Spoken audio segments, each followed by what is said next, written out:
Hola, ¿qué tal? ¿Cómo le va? Muy, pero muy buenos días. Marcado por Experto, la City por Dentro TV. Y hoy con un invitado de lujo, un joven economista, joven pero reconocido economista de la Argentina, Santiago Manoukian, que es economista, como decía, y trabajando en la consultora Ecolatina. Con él vamos a charlar de lo que es la realidad argentina, incluso también de repente enfocada de cómo nos ven los países cercanos y no tan cercanos en esta realidad económica que vivimos. Gracias, Santiago, por venir y aceptar la invitación. Un placer, muchas gracias por invitarme.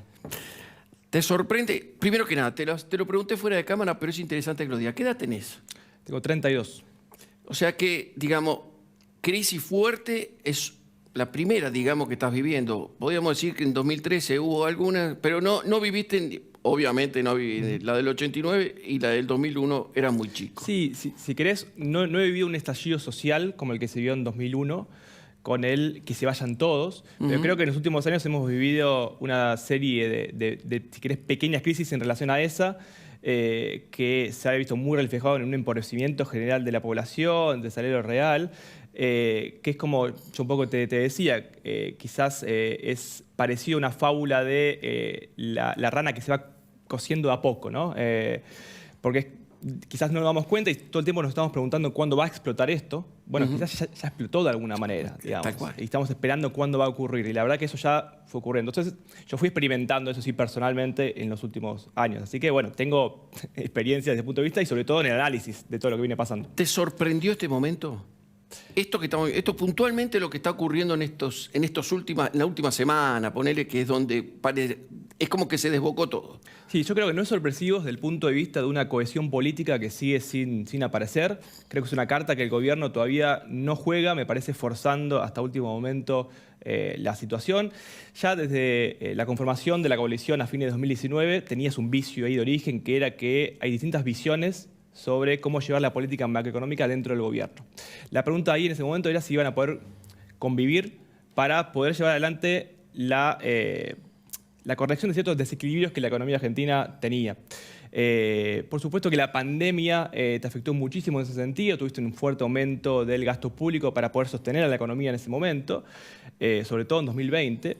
Pero después, en 2021, un año electoral, se empezaron a visualizar mucho más esas diferencias. Entonces, parte del gobierno quería empezar a ajustar las tarifas, por ejemplo, más en línea con la inflación, o atrasar menos el tipo de cambio. Y ahí viste que dos de las típicas anclas para moderar la inflación se utilizaron muy fuertemente en el año electoral, con además un escaso impacto en relación a lo que tenían en años previos. Entonces, las tarifas subieron 10% contra una inflación del 50%, el tipo de cambio se apreció cerca del 18% el año pasado.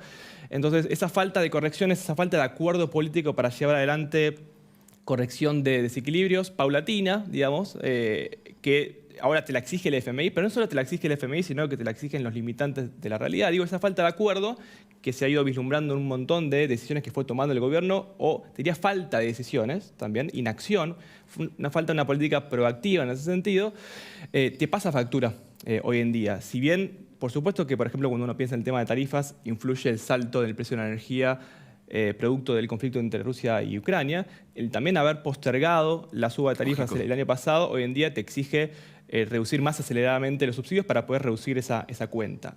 La demora en la segmentación, que también tiene su foco en esta disputa de poder, que fue uno de los factores que propulsó la expulsión de Guzmán del gobierno, que va a tener un ahorro fiscal muy bajo este año, 0,02% del PBI estamos estimando. Bueno, digo, esa postergación también retroalimenta esta situación que estamos viviendo en este momento. Entonces digo, hasta que el gobierno no pueda mostrar cierta cohesión y dar certidumbre hacia adelante sobre el programa económico que quiere llevar adelante, con medidas contundentes, yo creo que en ese sentido la ministra Batakis lo que hace es darle continuidad al acuerdo con el FMI y a la línea que venía trayendo Martín Guzmán, pero se enfrenta en esta última parte del año a la necesidad de que que muestre respaldo político, porque va a ser un segundo semestre donde el ajuste fiscal, y hay que decirlo con todas las letras, tiene que empezar a venir. ¿Y por dónde puede venir? Bueno, fundamentalmente por el gasto social, previsional, el gasto de capital, obra pública. Algo que se le va a hacer muy difícil y cuesta arriba. Que se le hace muy difícil. Con este tipo de gobierno, ¿no? Fundamentalmente. Exactamente. Igual ninguno lo hizo, pero digamos, no lo veo factible en este... Entonces, lo que yo digo es, el problema es más político que Sí. económico. Por supuesto que siempre hay una iteración entre las dos cosas, pero lo que ocurre es que el equilibrio económico, político, social de cara al segundo semestre va a ser complejo. Es decir, la ministra va a tener que estar haciendo equilibrio entre reclamos de propios movimientos sociales, parte del kirchnerismo que quisiera una política fiscal más agresiva, el mercado y el FMI que te van a estar pidiendo que vos hagas ese ajuste, que no lo venís haciendo, y tuvimos un fuerte aumento del gasto en la primera parte del año, cerca del 15% venía creciendo el gasto en términos reales, y hoy deberías ajustarlo para poder llegar a la meta cerca del 8% real en la segunda parte del año. Entonces, en ese sentido, van a empezar a emerger tensiones en el gobierno respecto a, yo te decía, movimientos sociales, pero también parte propia del gobierno. Ahora bien, esa restricción no es únicamente por presiones, sino es también propia de una realidad, que te impide, digamos, tomar medidas como las que vos quisieras tomar y que se han tomado en el pasado. Por ejemplo, en las previas electorales uno pensaría, por ejemplo, entre 2009 y 2011, que desembocan en la victoria de Cristina Fernández con el 54% de los votos. En ese momento, Miguel Bain lo dio en llamar el macrocidio argentino. Se había aumentado en 2 años el salario en dólares casi 50%, las tarifas habían planchado. Obviamente eso genera un efecto riqueza importante. En este momento esos márgenes de acción no están y se han ido achicando con el tiempo. Entonces, la ratificación del rumbo de Batakis me parece que tiene más que ver con una necesidad que una convicción en ese sentido. Tal cual. Pero creo que el mercado sigue esperando, ¿no? Sigue esperando sigue esperando ver resultados concretos, y ahí te diría que está quizás uno de los problemas, ¿no? Las intenciones, y creo que lo que el mercado quería escuchar, lo dijo Batakis, mostró una mayor coordinación política, algo que Guzmán no había podido mostrar en su gestión. Fíjate que estuvieron la primera plana de los ministerios y de AFIP junto a ella, ninguno tuvo la palabra, ella se mostró como la coordinadora del programa económico, si querés. Pero el problema ahí es que, de vuelta, hay como un gap, una diferencia de tiempo entre que ella anuncia y que se puede empezar a ver esos resultados. En el medio, estas tensiones que seguimos viviendo. Exacto. Y si hay un termómetro para los argentinos es el dólar. Digamos, somos muy sensibles los argentinos al dólar. En esta semana lo hemos visto llegar a valores cercanos a los 320, más o menos, y la gente pregunta, ¿podrá seguir subiendo? Yo les contesto, ¿por qué no? ¿Por qué tendría que bajar? Ahora, fundamentame dónde está la respuesta, digamos, práctica a eso.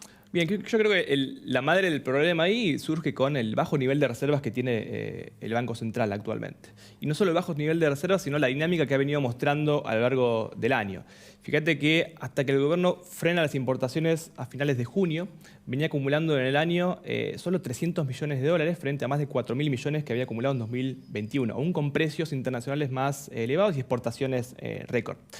Recién en los últimos 4 días, cuando de vuelta se restringen las importaciones, acumuló 1.500 millones, es decir, 5 veces más de lo que había acumulado en todo el año. Esa dinámica preocupante que tiene varios factores detrás. Por un lado tenés una economía que crece y te demandan más importaciones, por otro lado tenés mayor costo de fletes, mayor precio propio de las importaciones por la inflación internacional, pero después también te surge un mayor déficit turístico, que está ya en 600 millones de dólares mensuales, que ahí es donde el gobierno intenta apuntarle ahora la mirada, y después tenés factores que exacerban ese nivel de importaciones y que te llevan a un nivel de importaciones quizás mayor al que uno prevería por el nivel de actividad. ¿Y qué estoy hablando acá? Estoy hablando de una brecha cambiaria persistentemente elevada. Estoy hablando de un tipo de cambio real que se ha venido apreciando, yo te decía 17% el año pasado, y este año se está apreciando 10% adicional. Entonces, eso genera incentivos perversos para la liquidación de exportaciones y para el adelanto de importaciones. Entonces, en ese sentido, si a eso le sumás, si querés una demora en la cosecha de soja que estamos viendo, mejor dicho, en la comercialización de la soja, te genera, bueno, digamos, un contexto donde vos, ahora el último dato que salió de balance comercial, ya estás teniendo déficit comercial. Entonces, la cuenta de entrada y salida de divisas que se refleja en la acumulación de reservas que vos no solo tenés que lograr para cumplir con el acuerdo con el FMI, sino también para poder disipar las expectativas de devaluación. Digo, la capacidad de fuego que tiene el Banco Central para intervenir en el mercado se va achicando y la probabilidad de que haya una corrección cambiaria bruta va aumentando. Esa expectativa de devaluación, conjuntamente con una emisión monetaria que ha tenido que hacer el Banco Central para poder cubrir, digamos, el financiamiento neto que perdió en junio. En junio se deterioraron dos de los principales pilares del acuerdo. No acumulaste reservas, como decía recién, y perdiste el financiamiento neto positivo en pesos. Bueno, las medidas que tomó el gobierno para poder cubrir esos dos frentes tienen efectos. Frenar importaciones te va a generar una inflación más elevada. Es otro de los factores que te ensancha la brecha cambiaria y te va a reducir la actividad económica. Y haber hecho ese salvataje en el mercado de pesos también tiene, digamos, tuvo una repercusión finalmente en todos los movimientos que estuvo haciendo el Banco Central en la brecha, generando un poco más de presión. Ahora bien, esas medidas fueron tomadas para poder evitar quizás un peor escenario, que era un salto cambiario abrupto. Entonces, en síntesis, lo que estamos viendo es un gobierno que está intentando tomar medidas en un escenario malo para no ir a uno peor. Es decir, nosotros en general siempre manejamos tres tipos de escenarios, uno optimista, un escenario base y un escenario pesimista, y la verdad que las probabilidades están más desde el punto de vista, te diría, del escenario base y pesimista, digamos. Sí. El optimista es muy difícil verlo hoy en día. Entonces, de vuelta, los márgenes se van achicando, el gobierno no puede mostrar cohesión y tarda en tomar ciertas decisiones. El mercado sigue expectante y, mientras tanto, obviamente, el nerviosismo se refleja en el precio del dólar. Santiago, vos hablaste de devaluación, hablaste de inflación, o sea, términos que los tenemos permanentemente en boca del gobierno y de nosotros mismos que estamos en esto. Y el gobierno dice que no quiere devaluar fundamentalmente, o entre uno de los temas, por el tema de la inflación. Ahora bien, hay un desdoblamiento cambiario de hecho. La inflación, aunque no devalúe, lo tenemos desbocada totalmente. Ahora se habla, y vos lo mencionaste, un dólar para el turismo, en principio receptivo, habría que ver cómo lo toma, o sea, en donde el desdoblamiento se marca más todavía. Entonces, ¿qué puede evitar una devaluación y qué puede evitar, esto es una ilusión, pero un tipo de cambio único? A ver, respecto a inflación y a devaluación, lo cierto es que, por un lado, el Banco Central viene acelerando la devaluación. ¿Por qué? Bueno, porque en el acuerdo con el FMI, y de vuelta, no solo es el acuerdo, sino vos necesitas mantener una competitividad cambiaria para poder ir acumulando, diría, maximizar las chances de ir acumulando reservas hacia adelante. Esa devaluación se viene aumentando para estar un poco más en línea con la inflación, aunque le sigue corriendo por detrás. Entonces, por más que todavía no estemos viendo en el muy corto plazo un salto cambiario, esa propia devaluación te va generando un piso más elevado para la inflación, ya de por sí.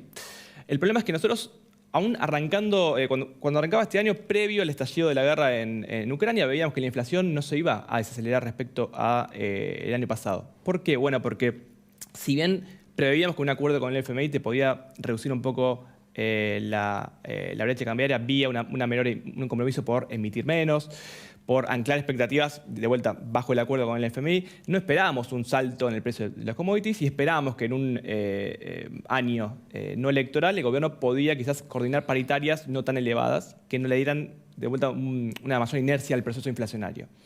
El problema es que lo que vimos es una mayor inercia de la inflación ya desde la última parte del año pasado y después se combinaron varios factores. La guerra en Ucrania, por un lado, que te hizo despegar los precios de la energía y los alimentos, pero también eso se combinó con una sequía en Argentina que te complicó la provisión de frutas, verduras, carnes y ciertos ajustes estacionales que hubo y desregulados. Entonces, todo eso te desancló las expectativas de inflación y eso se tradujo muy rápidamente a las paritarias. Unas paritarias que habían comenzado el año en torno al 40-45% y rápidamente se fueron al 60%. Eso de por sí te cristalizó un nuevo escenario inflacionario, no solo más elevado, y acá está lo preocupante, sino más inestable. Es decir, la distorsión de precios relativos se acelera, tenés una carrera nominal entre precios, salarios, tipo de cambio, tasas de interés, que de vuelta todo viene subiendo y te hace ir hacia un equilibrio con mayor probabilidad de salto cambiario. Y de alguna manera la falta de cohesión en el gobierno, insisto con esto, te genera una presión adicional, cascoteando de alguna manera el acuerdo con el FMI de parte de cierta facción del gobierno. Así llegamos a junio, cuando ocurrieron estos, te diría, dos eventos, la desacumulación de reservas hasta la última parte del mes y la pérdida del mercado de deuda en pesos. Y la salida de Guzmán fue lo que exacerbó aún más la incertidumbre. Nosotros vimos una fuerte aceleración de precios en la primera parte de julio. En la primera quincena nosotros medimos 7,9% de inflación, lo cual, de vuelta, te exige acelerar un poco más la suba del tipo de cambio hacia adelante. Se van a reabrir paritarias en los próximos meses, por lo cual la inflación va a seguir siendo elevada y nosotros estamos esperando un 86% de piso para este año. 86%. 86% de piso. Y la inercia se va a ir acelerando. Entonces, desde ese punto de vista, la inflación, ¿qué chances tiene de seguir escalando? Bueno, yo ahí creo que fundamentalmente depende que vos puedas ir dando señales contundentes respecto, te diría, a, primero, mostrar esa mayor unidad para poder en el gobierno hacer acuerdos perdurables hacia adelante. Por otro lado, seguir subiendo la tasa de interés, que el gobierno ahora está, digamos, en una dinámica donde el Tesoro tiene que subir la tasa de interés para poder captar más fondos, pero por otro lado el Banco Central también tiene que hacerlo. Entonces hay una dinámica ahí donde ahora el próximo 27 tenemos una licitación que va a ser importante en ese sentido. Entonces la tasa de interés es un segundo punto. Y te diría que la disciplina fiscal, empezar a mostrar disciplina fiscal contundente, fuerte, va a ser un tercer camino. ¿Cuál es el problema y cuál es, creo, ahí la duda que sigue generando este nerviosismo? Es la factibilidad de ese escenario. ¿Cómo se van a instrumentar las medidas? Porque un ajuste fiscal que sería necesario para poder generar confianza va a traer un equilibrio económico, político, social bastante inestable en la segunda parte del año.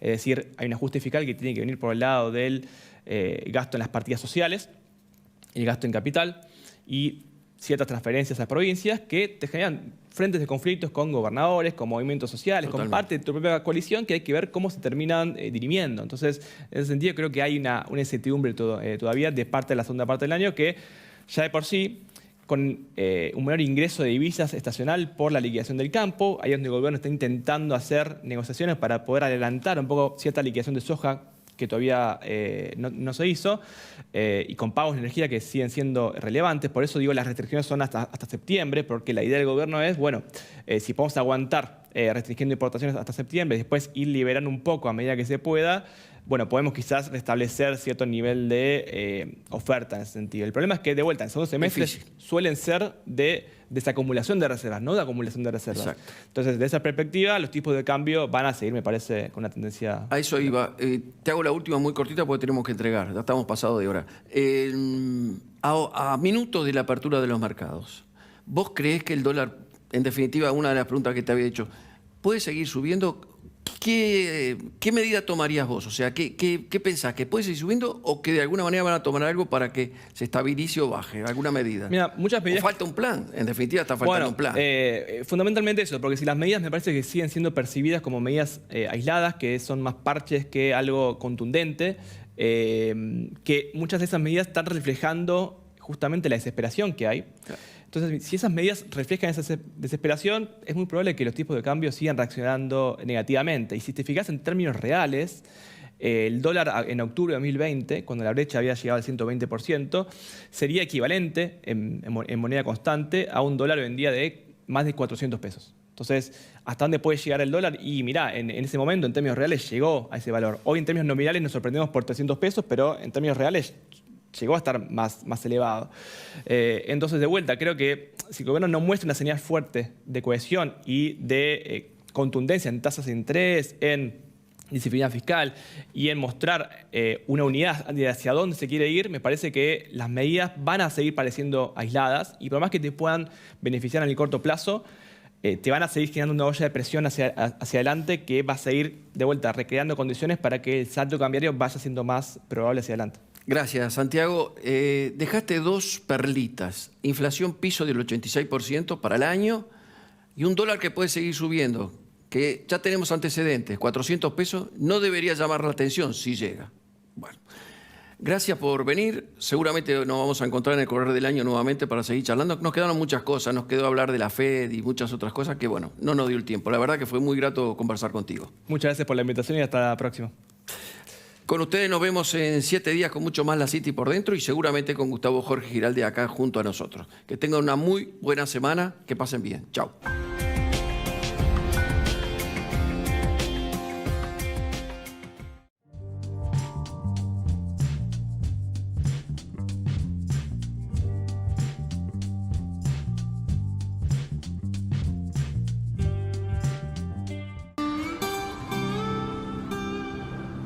be there. I will be there for you. Care about you.